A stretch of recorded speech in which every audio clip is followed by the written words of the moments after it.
Good day, sir. My name is Germaline Guangho, and I am from DSIT2B, and I am here to explain the code.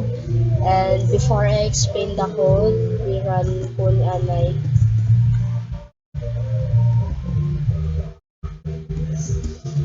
Okay.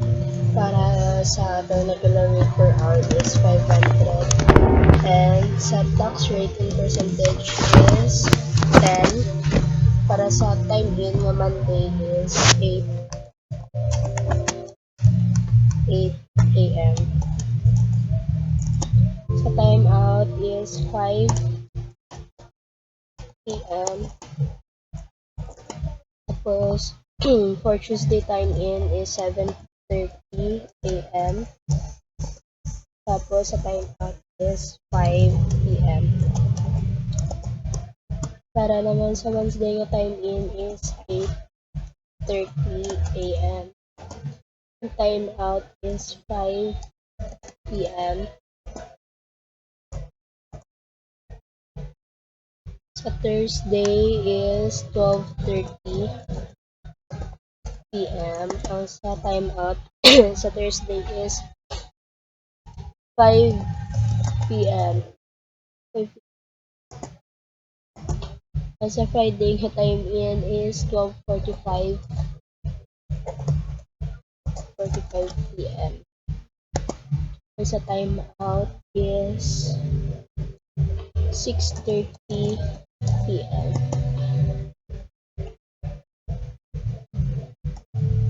Tapos,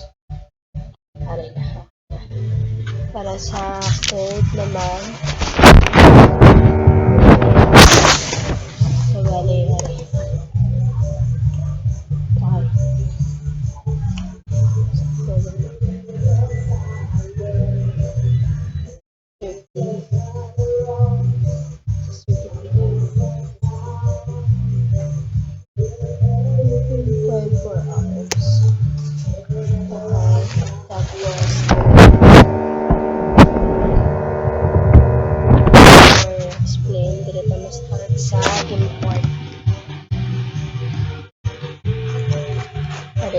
ang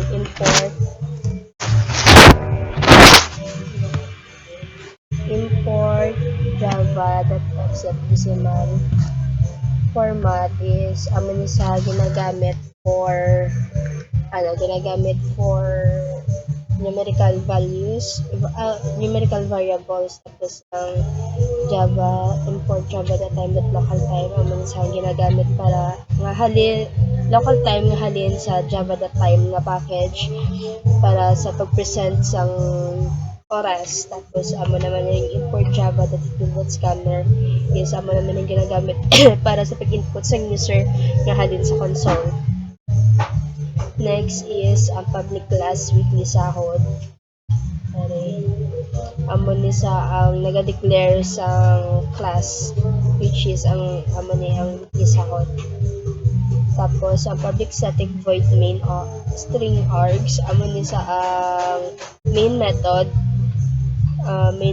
within the weekly sahod class. Tapos amo ni sa duwa ni amo ni sa maga-serve sang amo ni maga-serve as amo ni duwa maga-serve sa starting point para sa pag-execute sa program. Tapos sa string days amo naman ni sa ang naga-declare sang array kag ang days amo ni sa ang ang days amo ni sa ang amo ni sa pangalan, I mean sang array. Tapos so ang mga elements ni is amo ni sa ang Monday, Tuesday, Wednesday, Thursday, Friday nga maga-represent a day mag-represent a day of the week, which is amo ni sa Monday to Friday.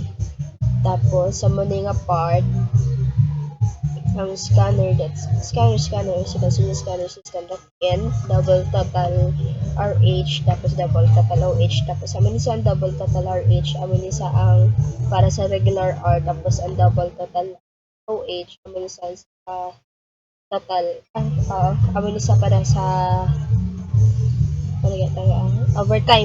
overtime R. Tapos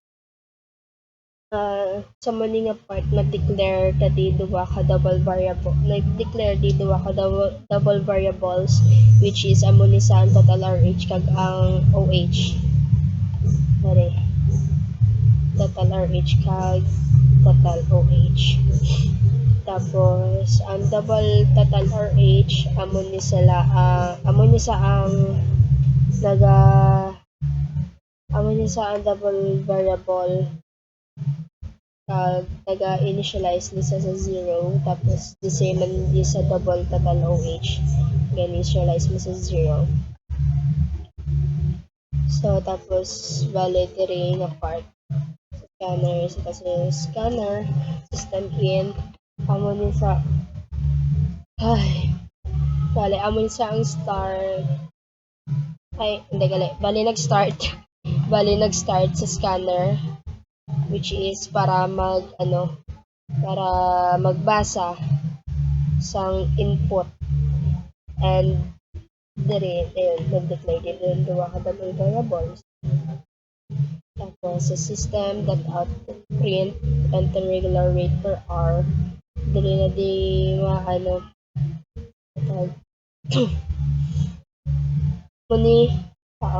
amo ni sa mamangkot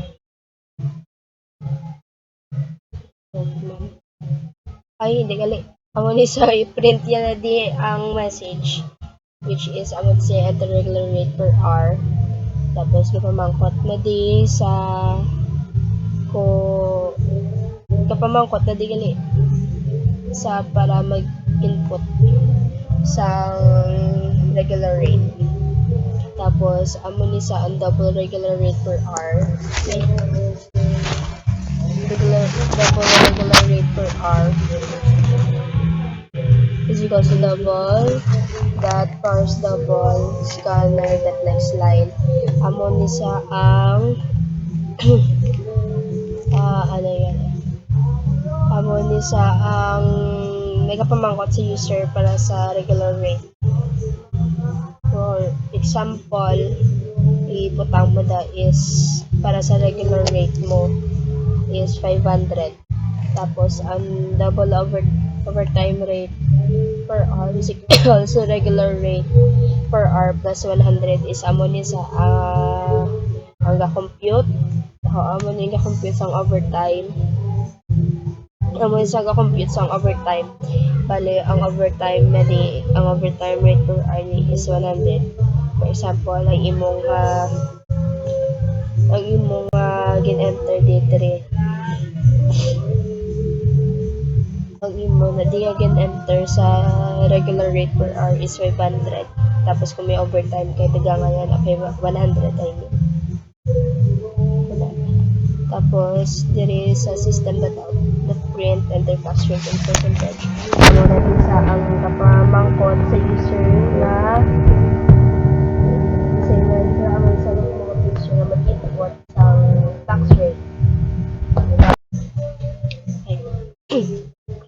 tapos diri sa double tax rate is equal sa parse double scanner ano na di sa ang double tax rate amo ni sa ang kapamangkot sa user para sa tax rate so bali mo ni sa is is ang double na numerical value tapos ang double first double amo naman ni sa ang ginagamit para i-convert halin sa string to double data type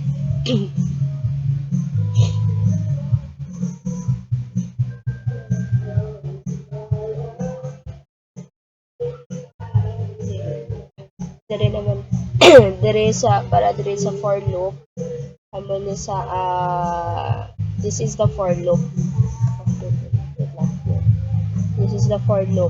na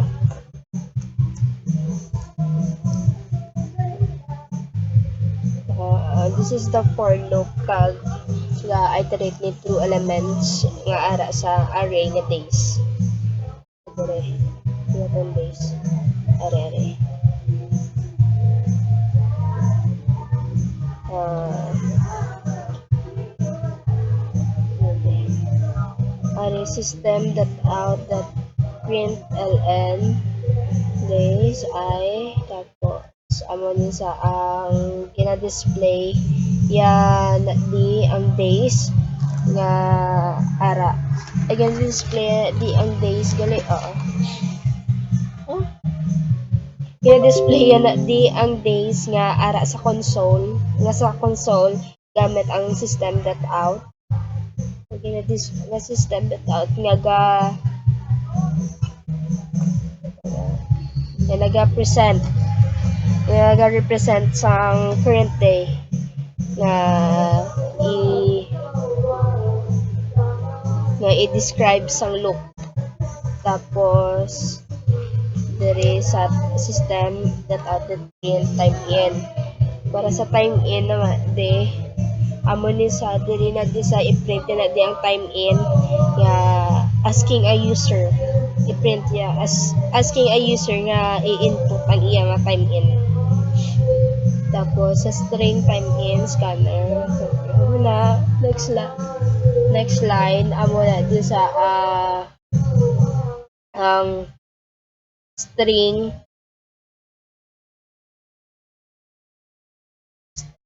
string kag ang time in nga variable nga ma-hold sa time nga gin-input sa user. Tapos diri naman sa time out di nga part i-print naman di ang time out asking a user to input ang iya nga time out tapos di sa string time out sigal sa scanner that next line mo ni di ang ma-read sa gin-input sa isa ka user sa iya nga time out tapos ang pag-read gamit ang scanner that next line nga string kag ang timeout nga variable is amo ni sa ang ma-hold sa time ang timeout amo ning ma-hold sa time nga gin-input sa user para sa timeout.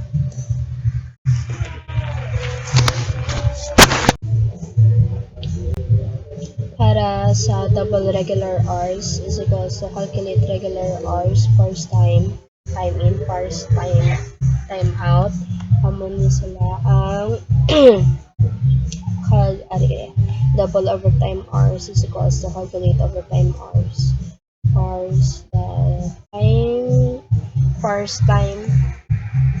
first time time out amo ni sila ang duwa nga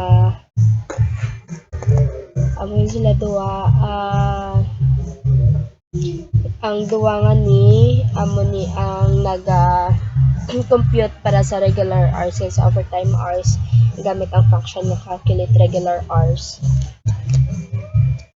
Calculate regular hours calculate overtime hours.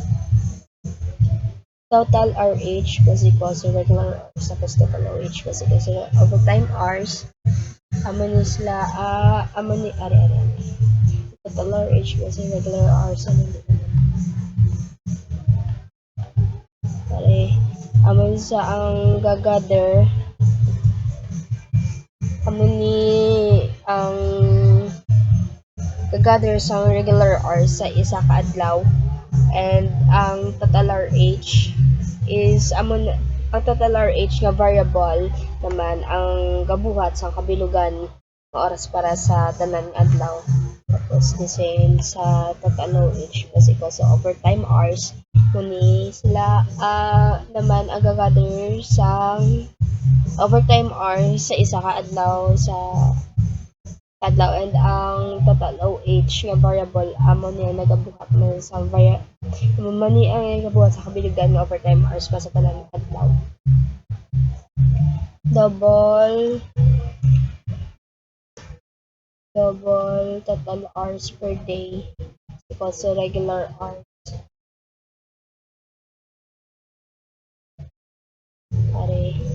amo ni sa ang diba ay before that nag-declare gali liwat sang variable na total hours per day.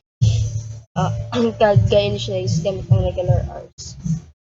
Tapos ang system that out that print ln total regular hours plus total hours per day is ang isang space ang total regular. Hari naman sa double total overtime hours per day sa overtime hours amo ni sa overtime amo ni sa nag-declare dalawa total overtime hours per day gina regular hours total hours per day is very overtime amo sa kag hindi sa man gyapon nag-initialize sa gyapon sa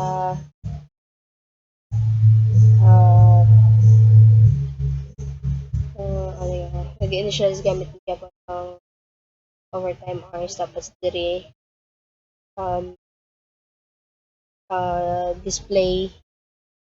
display ang total overtime hours isang isa kadlaw.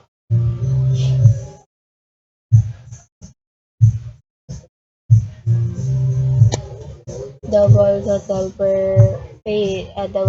pay per day is equals to rate per hour times total hours per day is ano ni sa amo ni ang ga-calculate muni ang ga-calculate sorry pay there muni ang ga-calculate sa total income sa total income sa isa ka adlaw kung sa diin makuha mula ang total per day by multiplying the regular rate by the total hours for regular hours. Tapos ang system that output print and regular income plus decimal format total pay per day is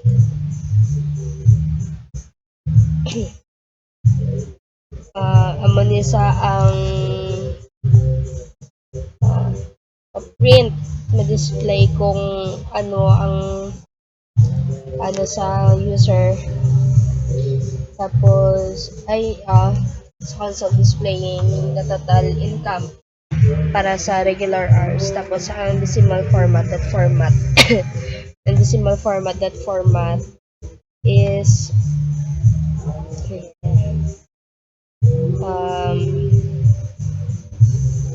is ginagamit para mag-apply sang decimal format pattern kag display gamit ang system that print.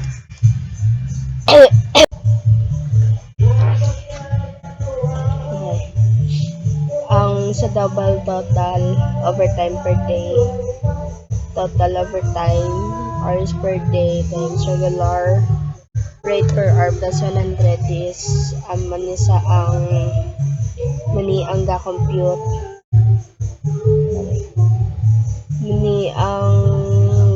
sa kabilugan nga kita halin sa overtime para sa isa ka adlaw tapos ang total overtime per day naman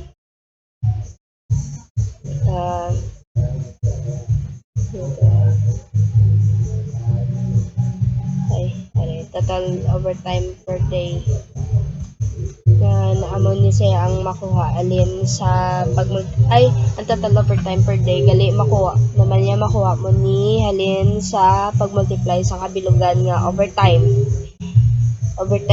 kabilugan nga overtime hours kay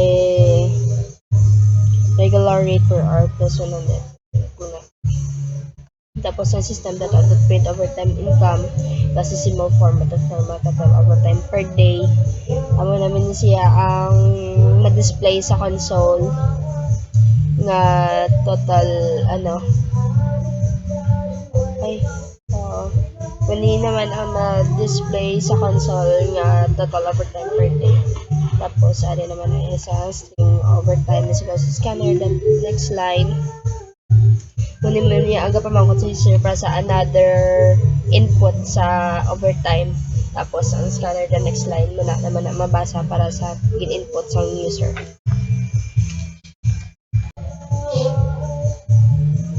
Ay, ang double gross salary is equals to calculate gross salary, total RH, total OH, regular rate per hour, and overtime rate per hour is muna naman ang compute sang gross salary gamit ang calculate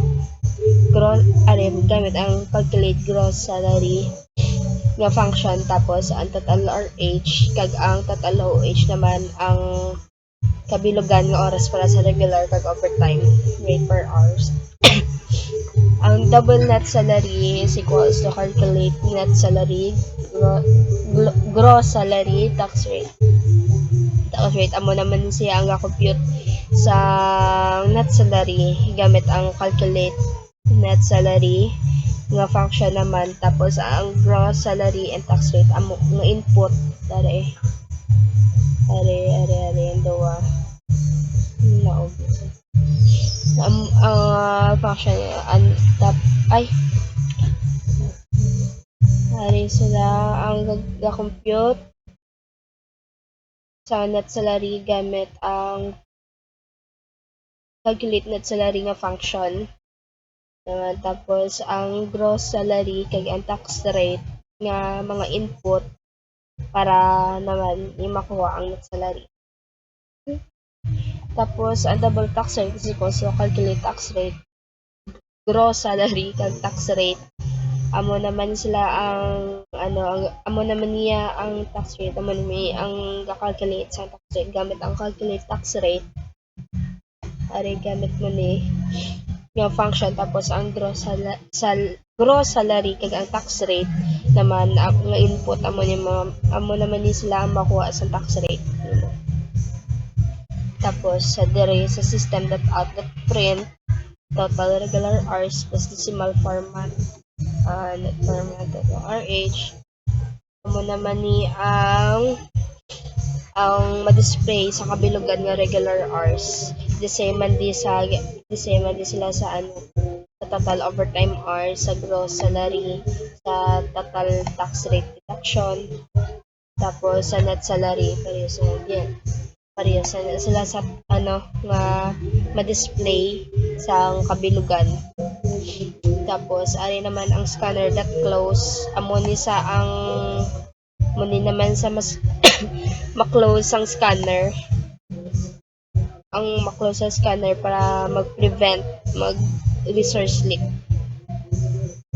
Tapos sa public static double calculate regular hours, local time in, local time out.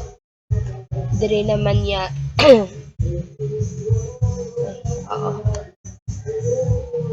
nag-declare di sa local time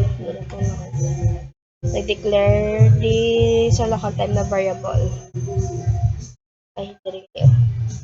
Dire nag-declare na di local time na variable nga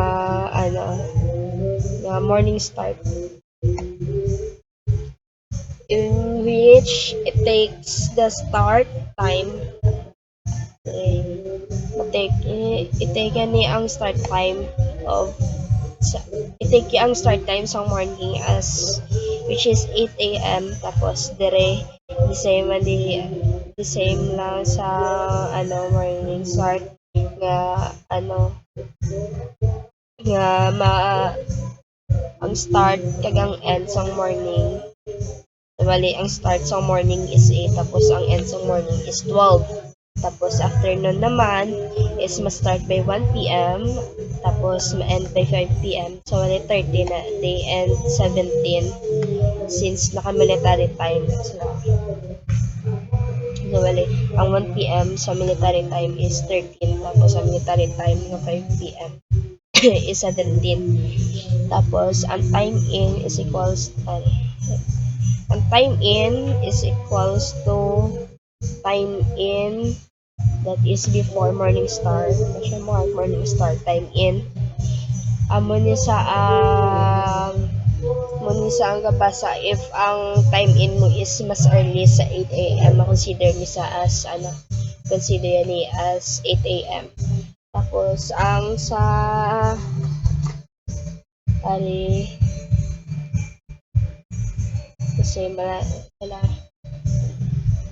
ay sa long morning minutes is equals to 100 unit that minutes between time in and morning end is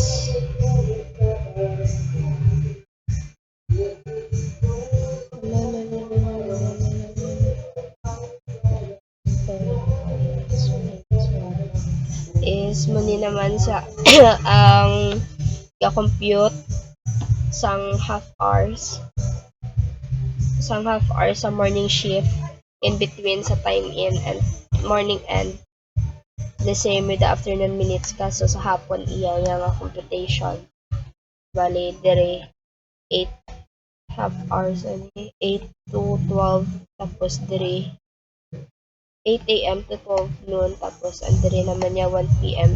to 5 p.m. Tapos sa if time in that is before morning end, the time out is that is after morning start, the longer hours plus mat mean morning minutes, chrono united minutes. That between time in and morning end is muna naman ang i-check sang imo nga ari silang daw kasi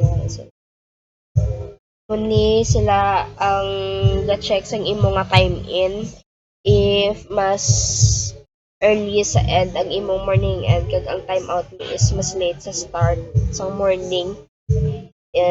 Tapos if this is true then ang imong nga total regular hours is madugangan sang minimum value between morning minutes kag ang time from time in asa sa morning end gamit ang mat.min nga function. Tapos the same man sa afternoon. Tapos ang mat.round total regular hours 6.0 10.0 ang ga-calculate sa total regular hours. Bale, ang total regular hours mo is divided by 6 in which ga represent sa 60 minutes to an hour kag ma-rounded down to the nearest monthly increment to the nearest monthly increment of 10. Tapos local time overtime start is equal to local time not of gani again na ang 5 p.m. is 17 naman amo naman sila ang ma-declare variable na overtime start declare the variable ng overtime start para sa para nga ma-hold sang oras para sa start sang overtime day 1 na 5 p.m. Tapos ang double overtime is equals to mat.max 0 kada unit that minutes that between overtime start time out 60 amo naman sila ang ang ma-compute para makuha ang overtime na oras nimo. Tapos ang return overtime hours amo naman sa diri naman ang ma-represent sa result sang oras sang overtime and i-return yan ni bilang isang double value na pwede mo magamit. Tapos sa calculate gross salary double total RH double total 10H amo double regular rate per hours double overtime rate per hours dire naman ni saya para i-calculate ang imong gross salary. Tapos ang regular pay ang regular pay naman is calculated by multiplying the total hours for by multiplying the total hours for regular hours kag ang regular rate per hour. Tapos ang overtime pay naman is tapos ang double overtime pay is equals to OH. Is makalculate mo ni sa by multiplying the total hours of overtime ang overtime rate per hours nimo. Tapos return ari naman dito yon, calculate public static double, calculate tax rate, double gross salary, double rate, double gross salary, double tax rate. Amo naman ni sila ang makalculate mo ni sila by multiplying the gross salary and tax rate, and then ang result ma-return na yan. Tapos din na naman sa public static double, calculate net salary, double gross salary, double tax rate. Tapos return gross salary minus gross salary times tax rate. Amo naman niya is para makalculate mo ang imong net salary by taking the gross salary, then then minus mo ni sa tax deduction, and then result mo return. Tapos diri, and lastly ang first time, local time, first time muni naman ang ma-analyze ang time, which is ang format is hours, minutes, and ang imong AM, PM, and then ma-return ang result. That's all. Thank you so much and Merry Christmas.